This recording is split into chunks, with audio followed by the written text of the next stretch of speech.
Say someone comes to you wanting to provide financial support to an adult child. What are some considerations you'd tell them to keep in mind when they're making that sort of plan? Although this may seem obvious, but people often forget about it, that they have to consider their own financial situation first. It's similar to being on a plane when the flight attendant tells you if we lose cabin pressure to put on your mask first and then put on your child's mask or whomever you're with. And that's the same when it comes to being able to help your children or grandchildren or other family members is really understanding that, in order to be of help to others, you have to first consider your own needs. It won't necessarily help if, in the short term, you're able to help them, but longer term, you then become a burden to them financially.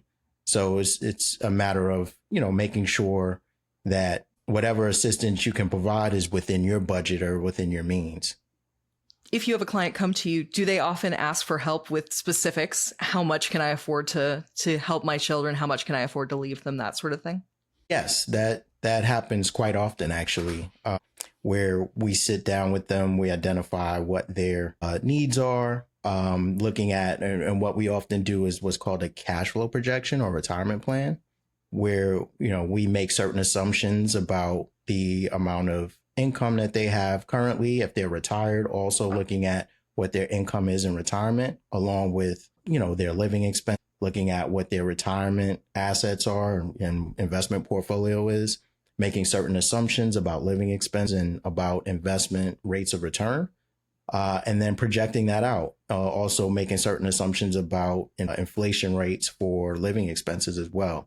So when taking all those factors into account, then we can say, all right, let's make some assumptions about gifting or so typically gifting, right? Because it's during their lifetime, and seeing, depending on the size of the gift or the type of support that they plan to give to their children or grandchildren, how much of an impact that may be on their own financial situation. And what we do is we'll stress test it, not only looking at expected returns historically, but also looking at what happens in an adverse scenario where investment returns are much lower than anticipated for a long period of time. In situations like that, that may tell us, well, maybe we don't want to give as much now. Maybe we can give a certain amount to help support them, but we may not do a lump sum upfront gift, but rather, give it in installments over time. That still helps them, but also make sure that the parent or grandparents don't run out of, what they need.